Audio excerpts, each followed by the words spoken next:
예, 3월의 봄날을 지내면서 여러분 인생의 봄날이 활짝 열리시기를 소원합니다. 네. 우리 주님과 함께할 때 여러분의 인생이 봄날의 인생이 될 줄 믿습니다.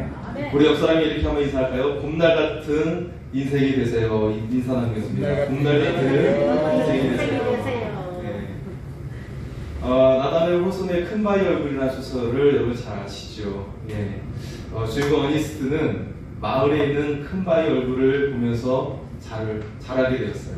동경하며 자랐는데 오랫동안 그 마을은 큰 바위 얼굴과 같은 사람이 등장하기를 바라고 있었죠. 정말 위대한 인물이 그 마을을 여러 명 들렸습니다. 그런데 그때마다 그들의 불완전한 모습으로 마을 사람들은 실망을 했었어요. 세월이 흘러서 주인공 어니스트는 목사가 되었고 노년에 이르게 되었어요. 그리고 야외에서 말씀을 전하던 어느 날이었죠. 그때 예배가 끝나고 한 사람이 외치는 거예요. 저기 보십시오. 어니스트 목사님이야말로 큰 바위 얼굴을 닮았습니다. 라고 외치는 거예요. 사람들은 모두 어니스트를 바라봤어요. 그리고 정말 큰 바위 얼굴이 그라는 것을 알아보며 환호를 하게 되었죠. 날마다 큰 바위 얼굴을 바라보며 자란 어니스트는 올바르게 살려고 늘 마음을 먹었었죠.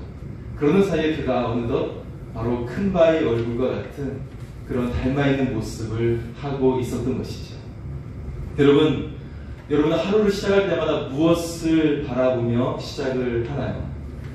인상을 찌푸리게 하는 뉴스를 바라보며 시작하나요?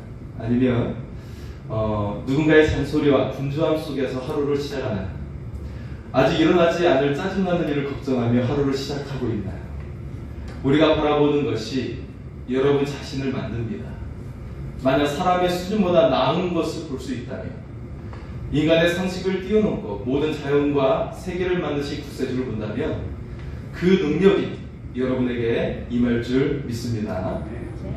그래서 저는 날마다 여러분에게 말씀 문자를 보내드리고 있어요. 예. 혹시 못 가시는 분들은 휴대폰에 문제가 있어서 그럴 수도 있고요. 말씀해 주시면 제가 보내드리겠습니다.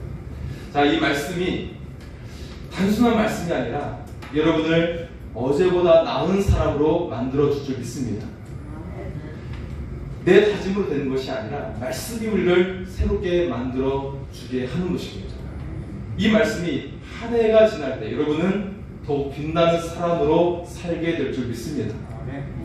오늘 말씀을 사모하고 예수님을 사모하는 여러분이 이미 빛나는 하나님의 사람인 줄 믿으시기 바랍니다.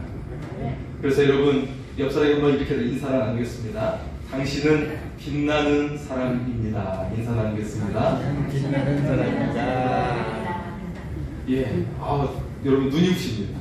제대로 여러분 쳐다볼 수가 없습니다. 빛나는 여러분이어서 그렇습니다. 네. 여러분 사순절을 보내면서 오직 예수라는 주제로 같이 말씀을 나누려고 합니다. 이 코로나를 지내면서 예수 능력의 새로운 시대가 다시 열릴 수 있기를 소원합니다. 오늘 말씀의 제목은 예수를 항상 생각하라입니다. 예수를 항상 생각하는 여러분에게 새로운 삶이 열릴 줄 믿습니다. 오늘 말씀은 고난과 핍박을 받는 그리스도인들을 향해 말씀을 주고 있는 내용이에요. 또한 오늘날 힘들고 고통받는 사람들에게 주시는 말씀이기도 합니다.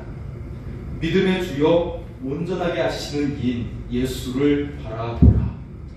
바라본다고 하는 것은 항상 예수를 생각하는 거예요. 24시간 예수님을 생각하며 살아가는 것이에요. 거기에서 주시는 놀라운 능력이 있어요. 놀라운 삶이 있어요. 놀라운 역사가 있습니다. 사랑하는 성도 여러분, 예수를 항상 생각하시기 바랍니다. 여러분의 삶에 놀라운 은혜가 펼쳐질 줄 믿습니다. 오늘 읽은 히브리서는 로마 황제가 기독교를 박해했던 극심한 고난 가운데 쓰여졌어요. 고난의 상황에서 교회에 용기와 소망을 주기 위해서 쓰여진 성경이 바로 히브리서예요. 특히 믿음의 성경이라고 알려져 있는 히브리서의 말씀이죠. 오늘날 우리에게 주신 의미하는 바가 굉장히 큽니다. 코로나를 지나면서 한국 교회는 더욱 위기의 길을 걸어가고 있죠. 모든 연령층의 성도들이 세상에서 거리낌 존재가 되고 있어요.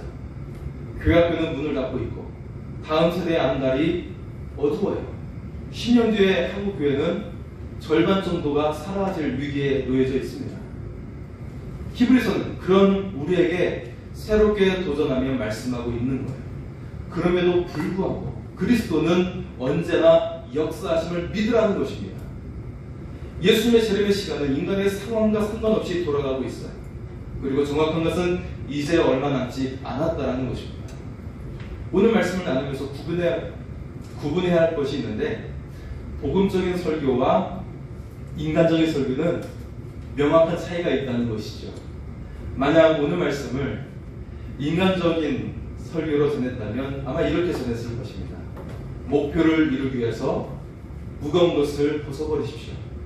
목표를 이루기 위해서 인내합시다.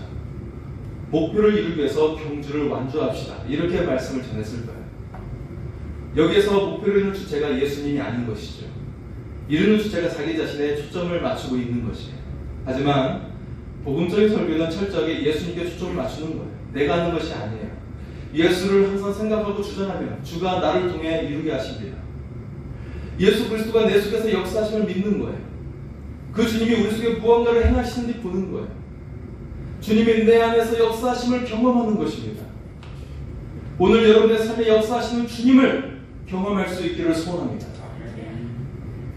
첫 번째, 모든 무거운 것과 얽매기 쉬운 죄를 벗어버리는 것이에요. 사랑하는 성도 여러분, 오늘 여러분이 반복해서 생각하는 것이 여러분을 지배하게 될 것입니다.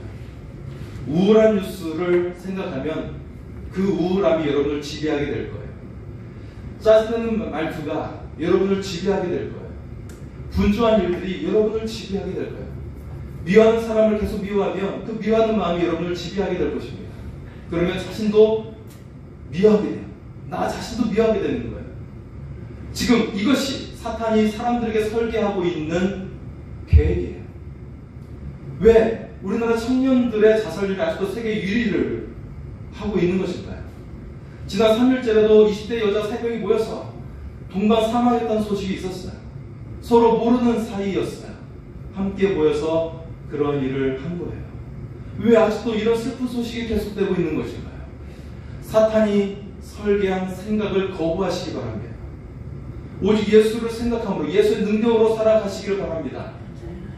예수를 항상 생각함으로 일어나는 첫 번째는 무거운 것과 얽매기 쉬운 죄를 벗어버리게 된다는 것이에요. 1절의 말씀을 다시 한번 보겠습니다. 이러므로 우리에게 구름같이 둘러싼 허다한 증인들이 있으니 모든 무거운 것과 얽매기 쉬운 죄를 벗어버리고 인내로서 우리 앞에 나간 경주를 하며. 여러분, 예수님의 제자 가운데 가룟 유다와 베드로가 있지요. 이 두 사람은 사실 같은 죄를 저질렀어요. 유다는 예수님을 팔았지만 베드로는 예수님을 3번씩이나, 한 번도 아니고 3번이나 부인했어요. 그런데 그들의 결과가 달랐어요. 유다는 스스로 목을 매달아 죽었고, 그러나 베드로는 위대한 사도가 되었어요. 가톨릭에서는 그를 첫 번째 교황으로 추대하면서 칭송하고 있어요. 대단한 칭송을 받고 있어요. 이 차이가 어디에서 오게 되었을까요? 그것은 이렇습니다. 유다는 죄책감을 계속 생각하다, 죄책감을 계속 묵상하다 자살하게 된 거예요. 그러나 베드로는 예수를 생각했어요. 예수를 묵상했어요. 그러다가 부활의 주님을 만났어요. 실패했던 베드로는 갈릴리 호숫가에서 예수님과 만났어요. 예수님은 베드로에게 날 사랑하느냐라고 3번 질문하시게 돼요. 마치 베드로가 예수님을 3번 부인했던 것을 하나씩 치유하시는 것과 같았어요. 그리고 베드로는 다시 불꽃 같은 사역자로 거듭나게 된 줄 믿습니다. 여러분도 새로워질 수 있어요. 모든 무거운 것과 얽매기 쉬운 죄를 벗어버릴 수가 있어요. 예수를 항상 생각하면 사명자로 거듭나게 되는 거예요. 예수를 항상 생각하면 불꽃 같은 삶을 살게 될 줄 믿습니다. 사람들이 앞으로 나아가지 못하는 이유가 어디에 있는 것일까요? 과거의 실패가 발목을 잡기 때문에 나아가지 못해요. 과거의 아픔이 족쇄를 채우고 있기 때문에 나아가지 못하는 거예요. 과거의 슬픔이 그를 가둬놓았기 때문에 나아갈 수가 없는 거예요. 이제 예수를 생각하면 주님이 여러분을 위로해 주세요. 주님이 여러분을 회복해 주세요. 얼마나 아팠냐고, 얼마나 힘들었냐고. 고통과 아픔은 이미 십자가에서 내가 대신 짊어졌으니 너는 자유를 얻으라고, 너는 하나님의 자녀로 살아가라고, 너는 열방을 굽는 사명자가 되라고 말씀하고 계십니다. 불꽃 같은 삶을 뜨겁게 살아가라고 말씀하고 계십니다. 오늘 예수님과 그리고 주님의 말씀을 통해 치유의 은혜가 임하기를 소원합니다. 모든 무거운 것이 벗겨지고 얽매기 쉬운 죄가 깨끗이 벗겨지기를 소원합니다. 주님으로 인해 새 사람이 되고 주의 능력으로 살아가시기를 바랍니다. 두 번째는 믿음으로 온전하게 된다는 것입니다. 예수님은 여러분의 모든 무거운 것과 얽매기 쉬운 죄를 벗어버리게 하시죠. 그런데 그 예수님은 어떤 분이신가요? 자, 2절의 말씀을 보겠습니다. 믿음의 주요 또 온전하게 하신 이인 예수를 바라보자. 그는 그 앞에 있는 기쁨을 위하여 십자가를 참으사 부끄러움을 개의치 아니하시더니 하나님 보좌 우편에 앉으셨느니라. 아멘. 자, 예수님은 누구예요? 믿음의 주가 되신다고 말씀하고 있어요. 여기에 예수님의 모든 것이 다 들어 있습니다. 주라는 말은 헬라어 아르케본이라는 말인데요, 그 의미는 지배한다는 뜻이에요. 예수님은 모든 것을 지배하시는 분이에요. 예수를 믿는다는 것은 그분의 지배 아래 들어간다는 거예요. 예수님께서 승천하시면서 말씀하셨죠. 하늘과 땅의 모든 것을 내게 주셨으니 주님의 통치 아래 있다라는 것입니다. 그리고 나도 그 주님의 그 통치 속에 들어가는 것이에요. 그 주님이 우리를 온전하게 하신다고 말씀하고 있습니다. 자, 온전하게 하는 이의 헬라어는 텔레이오텐이에요. 그 의미는 완성하는 자, 완전하게 하는 자란 의미를 가지고 있습니다. 여러분 자신이 여러분을 완전하게 할 수 있을까요? 없어요. 결코 아무리 똑똑하고 많이 배운 사람도 스스로 완전해질 수가 없어요. 우리 최고의 지성 이효영 교수님도 세상을 떠나면서 예수님을 의지할 수밖에 없었어요. 그가 가진 지식이 얼마나 예수님 앞에서 부족한지를 그는 고백을 하고 자기를 앞서 떠난 그 딸을 추억하며 그는 예수님을 믿었고 예수님 믿으며 세상을 떠났습니다. 우리가 가지고 있는 지식은, 내가 알고 있는 경험도 굉장히 미약함을 우리가 인정할 수 있어야 하는 것입니다. 오직 주님만이 우리를 완전하게 하시는 분이에요. 어느 한 부분만 완전하게 하시지 않고 모든 것에서 완전하게 하시는 분이십니다.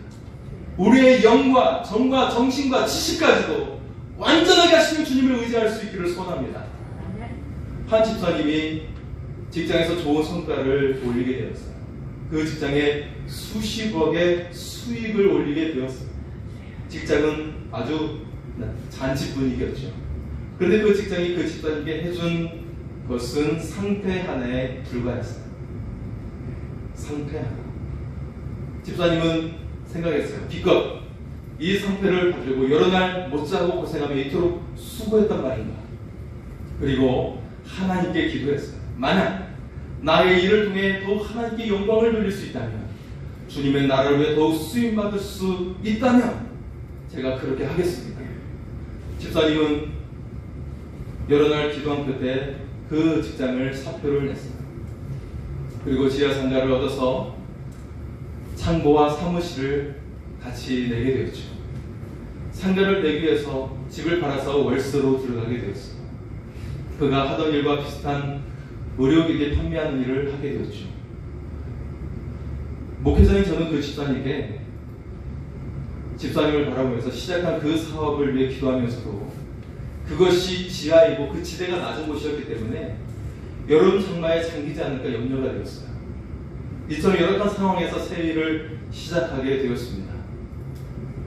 7년 후 이제 그 집사님 다니는 교회는 그동안 성전 건축을 하게 되었는데요. 이때 집사님은 건축위원회에서 활동을 하였어요. 건축하는 동안에 교회 리더십 100명이 분란을 일으키고 나가게 되었습니다. 그럼에도 집사님은 교회를 지켰습니다. 다행히 교회는 아름답게 건축이 되었어요. 집사님의 사업도 흥왕하여서 지하 상가였던 그 사무실이 이제는 건물 하나를 갖게 되었습니다. 할렐루야. 예. 그리고 지난해 성전 헌당 예배를 마치고 그 집사님이 장로로 임직을 하게 되었습니다. 정말 진심으로 축하해 드렸어요. 그리고 지난번 마석기도원에서도 만났습니다. 또 알파 성일 때 1월 달에 또 만났었어요. 삶의 불안한 상황에서 오직 예수를 생각한 거예요. 불난과 같으면 상황에서 오직 예수를 생각한 것입니다. 교회가 수원 8달교인데 그분은 화성에서부터 계속 새벽 기도를 빠지지 않고 들으면서 예수를 바라보았어요. 부부가 예수를 붙들면서 이 일을 통해 하나님의 영광을 드리게 해달라고 기도했어요. 여러분, 부부가 함께하는 기도는 결코 실패하지 않습니다. 여러분, 가족이 함께 드리는 결코 실패하지 않습니다. 여러분, 두세 사람 함께 기도하는 그 기도는 실패하지 않아요. 예수님을 바라보고 예수님의 영광을 구하시기를 바랍니다. 반드시 이루어질 줄 믿습니다. 하나님은 그의 삶을 완전하게 하여 주셨어요.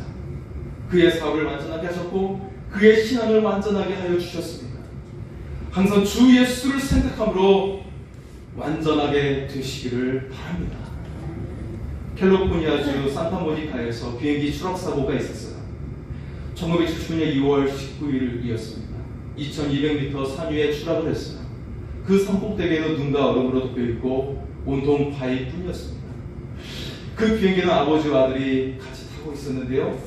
그런데 아버지는 심한 부상으로 숨을 거두고 있었어요. 죽어가며 아들에게 이렇게 말을 했지요. 아들아, 산을 내려가라. 포기하면 안 된다. 살아계신 예수님이 너를 도와줄 것이다. 그 아들은 15살이었어요. 아들은 죽을 고비를 여러 번 넘기고 내려오다가 구출되었어요. 온 미국의 화제거리가 되었죠. 신문기자가 달려들어 물었어요. 어떻게 죽지 않고 내려간지. 그 아이가 말했어요. 몇 번 죽을 뻔했어요. 눈 속에 쓰러져 더 이상 일어설 수 없을 때가 몇 번 있었어요. 이제 죽었다고 생각하고 있을 때 어떤 털보 아저씨가 웃는 것이 보였어요. 아마 그분이 예수님이었을 거예요. 그분을 보고 힘을 내서 다시 일어나서 걸었습니다. 여러분, 죽음의 상황에서 예수님을 의지하시기 바랍니다. 마음이 어렵고 힘들 때 예수님의 얼굴을 구하시기 바랍니다. 삶의 모든 상황에서 예수님을 생각하시기 바랍니다. 그 주님이 다시 일어나게 하십니다. 살아갈 소망을 주십니다. 삶의 길을 인도하십니다. 생명의 길로 인도하십니다. 소망의 길로 인도하십니다. 비전의 길로 인도하십니다. 여러분의 삶을 완전하게 하여 주실 줄 믿습니다. 여러분, 우리가 늘 주님을 생각해야 하는 것은, 저는 수많은 인종 예배를 드렸었고 또 말기암 환자를 계속해서 여러 번 찾아가서 기도해 드린 적이 있어요.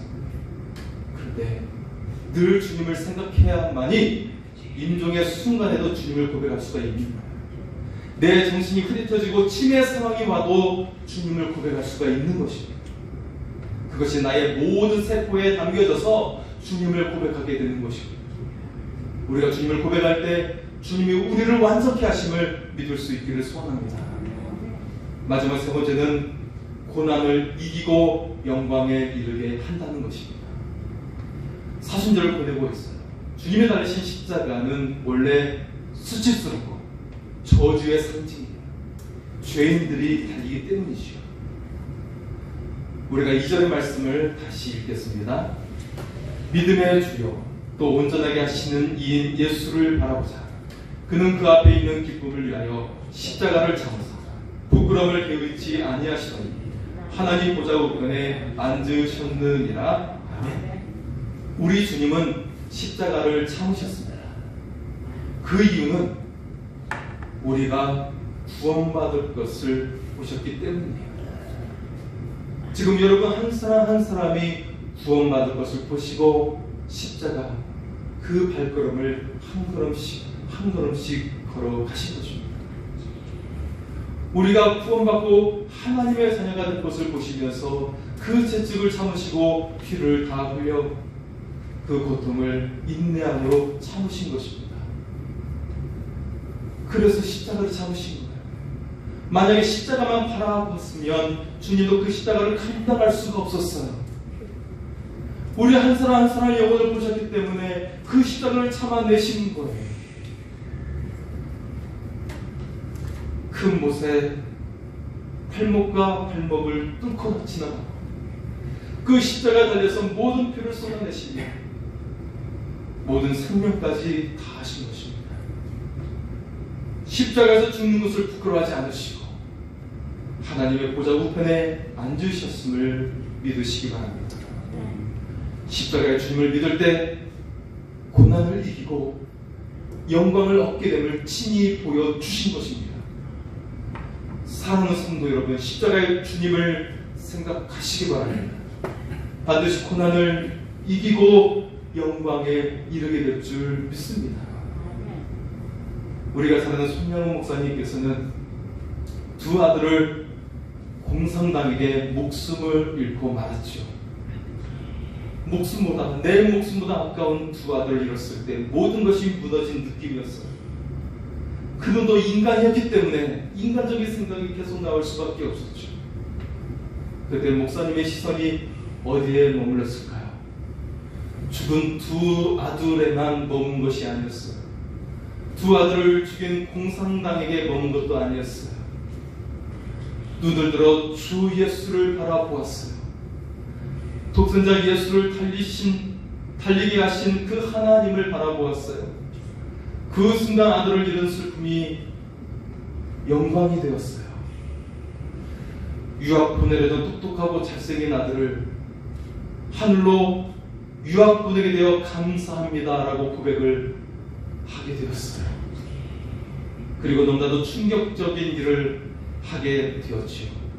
그것은 두 아들을 죽인 그 어린 10대의 그 공상당을 양자로 삼은 것입니다. 마치 우리 죄 때문에 독생자 아들 예수님을 죽게 하시고 죄인이었던 우리를 양자 삼으신 그 하나님을 본받아 그 하나님처럼 그렇게 그 공상당 그 원수를 양자로 삼은 것입니다. 오늘 본문 앞에 나오는 히브리서 11장의 말씀은 믿음장이라고 불려지는 말씀이죠. 거기에는 믿음의 사람들이 열거되어 있습니다. 그들에게 공통점은 그들에게 고난이 있었다라는 것입니다. 그리고 믿음의 주를 바라보고 영광을 얻게 되었습니다. 오늘 말씀을 나누면서 중요한 것은 예수님을 바라보는 것은 항상 예수님을 생각하는 것이란 사실입니다. 예수를 항상 생각하는 것이 묵상이에요. 모든 삶에서 예수님이라면 어떻게 하실까를 생각하는 거예요. 세상의 소리, 사람의 계획이 아니라 예수님이라면 과연 어떻게 하실지를 생각하는 것이 묵상이에요. 그런 생각을 품는 것이 바로 그리스도인입니다. 그 사람이 세상에 감당치 못한 자요, 세상을 이기는 자가 되어 살아가는 것입니다. 모든 삶에서 주를 믿는 절대 믿음으로 살아가는 것입니다. 주를 믿는 믿음이 우리를 완전하게 하심을 믿으시기 바랍니다.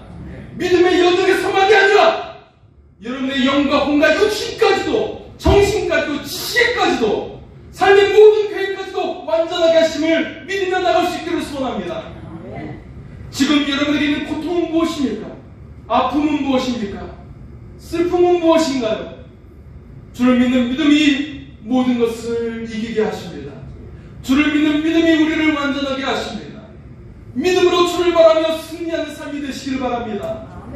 사순절을 주를 믿는 믿음으로 살아가시기 바랍니다. 다시 담대한 믿음으로 예수가 주 되심을 선포하시기 바랍니다. 다음 세대가 다시 일어남을 선포하시기 바랍니다. 우리 가정이 구원의 가정이 되고 믿음의 가정이 됨을 선포하시기 바랍니다. 현실에 안주하지 마시기 바랍니다. 주님과 말씀 앞에서 삶의 변화를 이끌어 가시기 바랍니다. 말씀 가운데 하나님이 개입하시어 성령의 권능으로 여러분의 삶을 더욱 힘있게 하여 주실 것입니다. 천국은 진노하는 자의 것입니다. 예수님과 말씀의 능력 앞에 자신을 노출하여 여러분의 삶을 새롭게 하시기 바랍니다. 하늘의 축복을 끌어 드리는 복 있는 사람이 되시기를 소원합니다. 이 시간 주님을 찬양하며 나아가겠습니다.